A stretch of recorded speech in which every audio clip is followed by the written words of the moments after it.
Sila't sila na lang ang masusunod. Yung mga nasa poder na lang ang masusunod. Sabi ni Libra October, sad, very transparent na ang mga senador.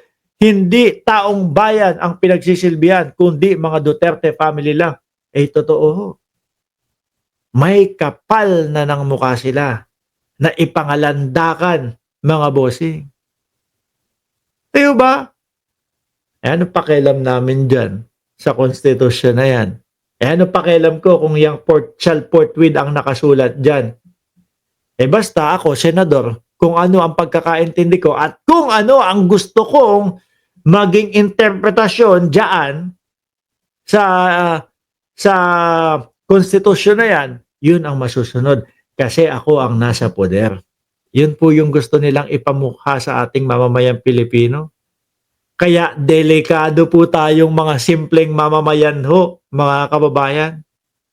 Napakadelikado ho, mga bossing, ng mga simpleng mamamayan. Oh. Anyway, iwanan natin tong si Peter Cayetano.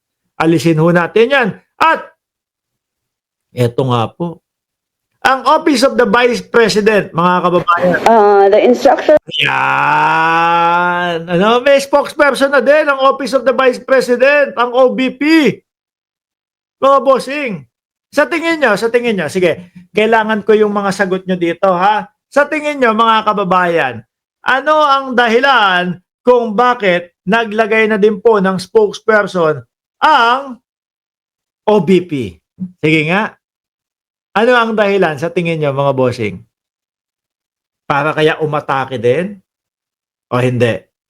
Para kaya ano? Ako sa tingin ko, iniiwasan ho nila, mga kababayan, na nakita nyo naman kung ano-ano mga pinagsasasabi ni Inday Sara Duterte ho.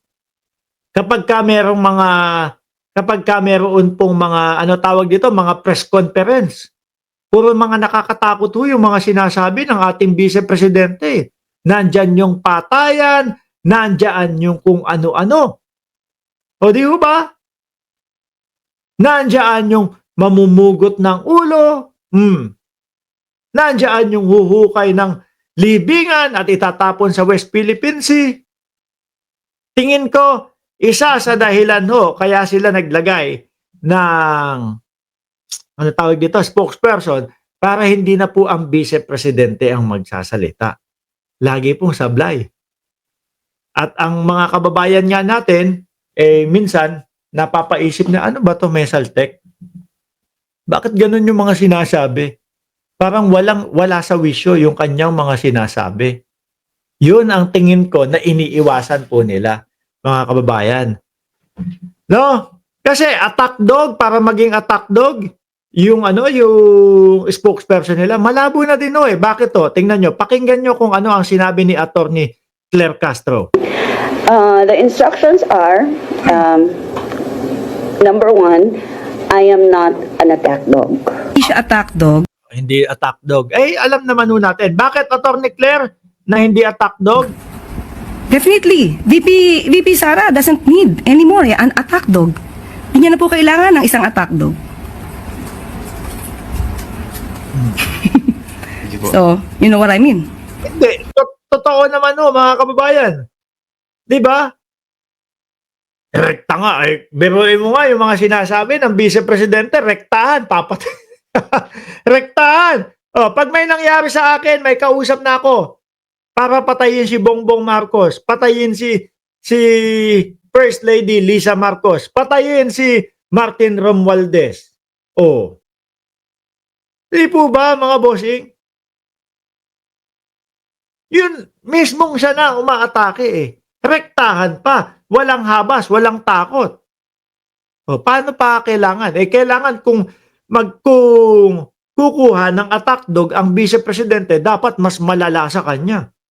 Dapat mas mabibigat yung mga bibitawan sa kanila, mga bossing. Ito ho, ang tingin ko talaga kung bakit sila kumuha ng spokesperson, mga bossing, para maging decente naman.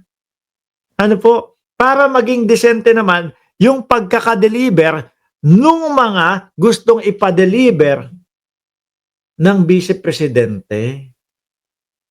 Di ba? Kasi medyo sabi ng ibang tao, paano natin ihaharap sa ibang mga ano to. Paano natin ihaharap sa ibang mga leader itong si Inday Sara Duterte kung sakali napupunta sa ibang bansa at makikipag-usap sa ibang mga leader? Paano nga naman ho? Di po ba, mga kababayan, kung ganoon? So ngayon, medyo puro sablay, plantsahin natin. Kumuha tayo nung tagapagsalita natin upang sa ganon, maiwasan natin.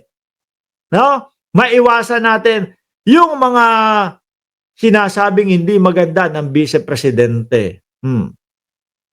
Yun ho yun. Tingin ko, yun ho ang dahilan, mga kababayan, kung bakit meron na silang spokesperson ho. Ano? Baka kasi kapag si Inday Sara Duterte, pa-press con tayo, halika kayo, lumapit kayo dito. Mamamayang Pilipino, halika kayo dito. Pakinggan nyo ko. Tapos ang maririnig lang po natin, papatay na naman. Mamumugot ng ulo na naman ho. Di po ba? Ito, pandisente po nila. Para naman ho, mga kababayan, hindi sila napupulaan lagi. Lagi napupulaan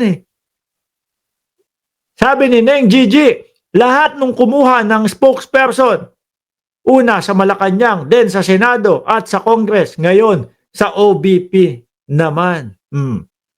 Hindi.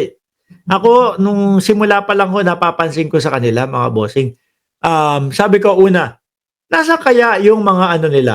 Nasaan kaya yung sinasabi nila na mga advisor nila? Kasi po nung 2025, para po doon sa 2025 budget, mga bossing, grabe.